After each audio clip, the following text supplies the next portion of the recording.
રહ્યા છો ગુજરાત 18 લાઈવ હવે જોઈએ અગત્યના સમાચાર। વડોદરા શહેરમાં આવેલા ગોત્રી ગામનું બ્યુટિફિકેશન તળાવમાં જળચર પ્રાણીઓ વસવાટ કરે છે।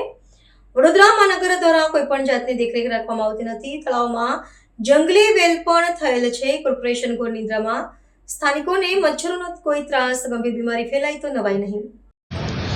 જો આ ગોત્રી તળાવ આવેલું છે, આજે 30 વર્ષથી બ્યુટિફિકેશનના નામે ખાલી વાતો જ થઈ રહી છે।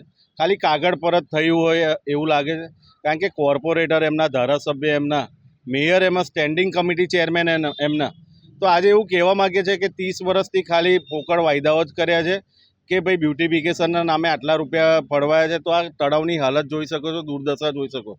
તમે જુઓ કે મગર બી આજે દેખાયો હતો સવારમાં, તો આજે આજુબાજુ લોકો ધંધો કરી રહ્યા છે, ટૂંક સમયમાં એ રોડ પર બી આવતો દેખાઈ આવશે અને કોઈને જાનહાનિ થશે એનો જવાબદાર કોણ હશે? આજે સ્ટેન્ડિંગ કમિટી ચેરમેને એવું ડિક્લેર કરી દીધું કે ભાઈ તળાવના પડતે 5 થી 10 રૂપિયા વસૂલ કરવામાં આવશે। ભાઈ પ્રાથમિક જરૂરિયાત તો પૂરી કરો।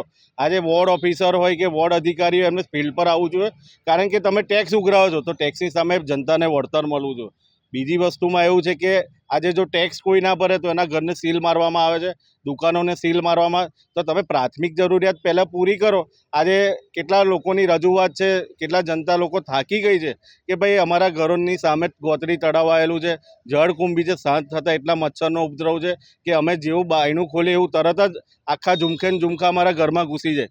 તો આ જે પ્રાથમિક જરૂરિયાત છે એ બધું નિકાલ લાવવો જોઈએ, નહીં તો અગાઉના સમયમાં આ લોકોએ વેરાનો બહિષ્કાર કરવાની વાત કરી છે। કારણ કે જો 30 વર્ષથી ભારતીય જનતા પાર્ટીનું શાસન છે, પણ આજે બધાની ટર્મ બી પૂરી થઈ ગઈ, પણ તળાવની દુર્દશા તો એઝ ઇટ ઇઝ છે। એટલે જનતાને બી જાગૃત કરવા માગીએ છીએ કે ભાઈ અગાઉના સમયમાં કોર્પોરેશનની ચૂંટણી આવી રહી છે, તો આ લોકોને જાકારો આપવાની જરૂર છે।